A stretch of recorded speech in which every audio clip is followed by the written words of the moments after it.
The legend of King Midas is well known in ancient Greek mythology. Midas is well known for his power to turn anything he touched into gold, which was gifted to him by the deity Dionysus. Here is a tale about King Midas. King Midas is a familiar figure in Greek mythology, but he may have been based on an actual late 8th century ruler known as Phrygia, which is the Greek name of an ancient state in western central Anatolia, in today's modern Turkey. The three things that held greatest value in King Midas's life was money, his rose garden, and his small daughter gathering flowers from the garden and arranging them in a golden vase to adorn his castle. When Midas saved a drunken man one day, it turned out that the man was the deity Dionysus, the festive wine god. Dionysus promised to give Midas a desire as a token of appreciation for his aid. Wanting to be extremely wealthy, Midas wished for everything he touched to turn into gold. Despite Dionysus's warnings concerning the possible repercussions of Midas's request, Midas remained firm. As he promised, Dionysus granted the desire, and Midas quickly became aware of his enormous power. Instantly elated, Midas transformed several items into gold to celebrate his newly acquired fortune. The consequences of Midas's request became clear when he tried to eat. As he came into contact with food and drink, those items likewise changed to gold, leaving him without anything to quell his hunger or relieve his thirst. Midas prayed to Dionysus to realize the folly of his greed, pleading with him to take back his golden touch. Pitying Midas, Dionysus consented to grant the request back. In order to rid himself of the golden touch, he told Midas to take a wash in the river Pactolus. When Midas did what he was told, the curse was lifted by the river's waters. Midas became a disciple of Dionysus and devoted his life to the deity as a token of thanks. One of the 12 Olympian gods in Greek mythology was Dionysus. He was the deity of wine, grape growing, winemaking, fertility, hallucinations during rituals, and religious ecstasy.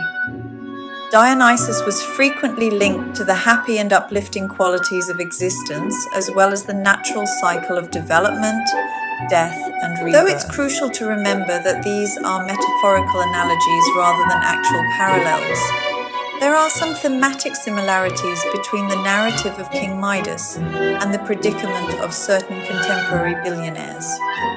A few points of comparison are as follows: the consequences of excessive greed and the pursuit of material wealth.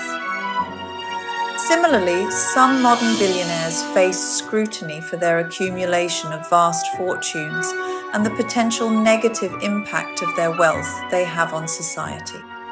According to the fable, King Midas's quest for money has unforeseen effects that prevent him from fulfilling fundamental human necessities like food and drink.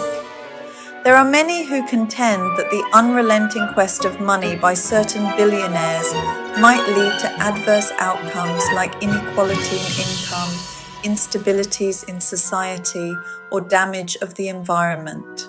Similar to this, there are currently certain billionaires who come under public scrutiny and criticism for their commercial dealings, political sway, and social effect. The general public's opinion can be a complicated mixture of resentment, admiration, and contempt. Some tellings of the King Midas tale have him turning his life over to the worship of Dionysus in order to make amends for his wrongdoings. In the same way, several contemporary billionaires take part in philanthropic and charity endeavors to solve societal concerns and enhance their public perception.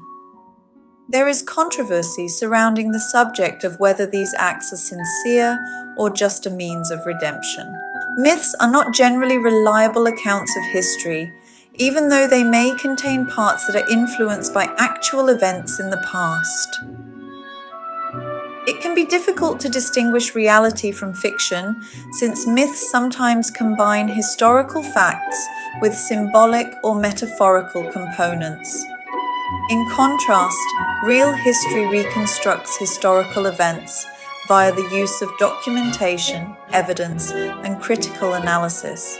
According to archaeology, Midas was buried in a royal tomb after passing away naturally at the age of 60 or thereabouts.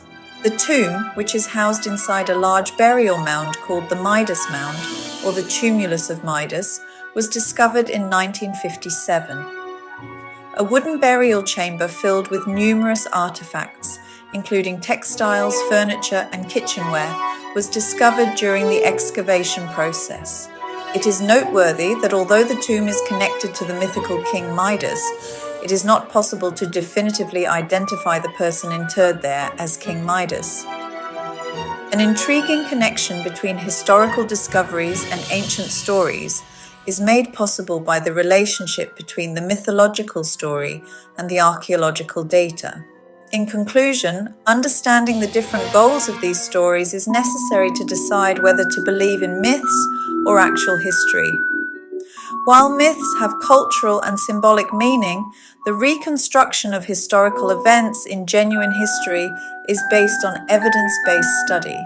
Myths and histories may coexist since the former provide us a more accurate picture of the past, while the latter offer insights into cultural values. If you enjoyed this video and found it helpful, don't forget to hit that subscribe button and ring the notification bell so you never miss out on our latest content. Subscribing is completely free and it really helps us out so you can stay updated with our future videos. Also, if you have any questions or suggestions, feel free to leave them in the comments below. We love hearing from you.